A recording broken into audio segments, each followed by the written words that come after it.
Adobe says you are no longer entitled to use the versions of Photoshop that you bought in the past. All right, go watch that video.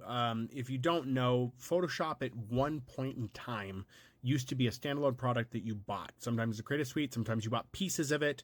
I think towards the end it became like a package deal. The last version that I'm familiar with is CS6, which I still use and still love. I used to work in newspaper print, and so I was able to get me a copy that way, but looked into a couple things, and a lot of people are making a good point that it's time to go to the high seas and get yourself a copy. Now, some may be tempted to kind of put the finger out to Adobe and go grab the latest version and use it. And I'm going to tell you why you shouldn't. One simple reason, which was CS6 introduced content aware, which I believe is now kind of controlled by generative AI as far as I can tell. And I may be wrong. Somebody in the comments can tell me, but it looks like the content aware portion may be AI controlled, and thus you can't use it unless you have an active subscription to Adobe for. So that may prevent you from being able to use all the features. For me, content aware comes in handy for a ton of things. So for me, I'm sticking with CS6. It's where I'm going to be and where I'm at. I have backup media so I can continue to use that. But to the people who may not have got it legitimately, I'll put it that way, that may not have got it legitimately, you need to make a change. The old method of making CS6 work without having to pay for a license key or provide one will only help you so far. And the reason I bring this up is because I'm not seeing a lot of people talk about it in forums where it's available. So here's the information you need to know. If you have an older copy, it may stop working, even if you went to the high seas and got it, or got it from somebody who may have frequented places before the high seas. And so they're going to start doing callbacks from the EXE level. That didn't used to be a thing, not with the old method of making that software work the way they didn't want it to.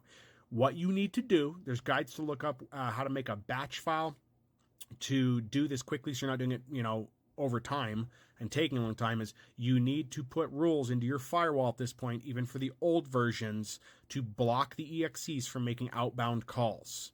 What's going to happen is they're going to start requesting those old files to start doing callbacks so they can start disabling the use of it or track who you are and then sue you for using the old software. They're doing that because they want you to pay for the cloud version. This is coming from reliable sources online in the communities that are familiar with the high seas talking about this. So this is your alert and wake-up call to start putting firewall rules in place in your Windows firewall or higher firewall to stop outbound calls from the executables. You need to do that before it's too late. This is a requirement on making the new versions work and has been for a while. The older versions, that was not always a thing. Was not always necessarily, but times have changed and they're after people using CS6. They know you're using it and they see that that portion using CS6 or lower doesn't want to pay for the new version. So they're going to start doing things to make the program not work or to threaten you with a lawsuit to make you buy the new one. Because I don't think they intend on actually suing anybody, but they will scare you with a lawsuit saying, hey, we no longer allow you to use this. If you continue to use this, we're going to sue you. So I was very pleased to see on the internet there are still people in 2024 using CS6. It is being held as one of the best versions of that version. Now, if you know what that is, CS6 stands for Creative Suite 6. Adobe started putting out the Creative Suite, which was really neat. We started to see good new features and stuff. For me, CS6 has been, for Photoshop in particular, I don't really use anything else, but it has been one of the most reliable programs that I've used from Adobe, and I have enjoyed it, but I think what they're doing is wrong. I think that if people bought the software, they should be able to use it for their life. There should be no restriction on that. But we're seeing software, doing the same as film and music and everything else now, where they don't want you to own anything, which you pay for your subscription, and is ridiculously overpriced. Also, let's not forget, a lot of photographers have complained that, and I was reading about this as well, you can go look it up, that they took photos, very generic photos, backgrounds, landscape, stuff like that they were going to use for their own business. And these are small-time photographers. Adobe took their photos after they had been uploaded to Adobe's cloud, which you should be able to do. You're paying for storage, right?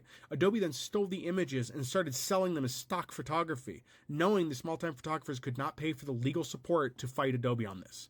Really, really trashy things this company is doing. So don't feel bad about borrowing from these people. If it was a under 90 employee company that was producing this and giving the money to charity or making very slim profits and could show that, I'd probably feel bad and be like, hey, maybe not go to the high seas for their stuff. But when you're making the money Adobe does and you're doing what you're doing to people, you deserve to have your software, moved about the open seas. That's just what there is. That's what you deserve. Anyway, what are your thoughts on this? Have you had a bad experience with Adobe's products as a result of doing exactly what you're supposed to do and basically paying to get screwed over? And what are your plans? Are you using CS6? Maybe you're using an older version. What is is your favorite version? What do you like and what are you still doing? And what features do you like most? Also, any alternative apps you can recommend, I'd be glad to look into. Thus far, I have not found any that I can adapt to very well.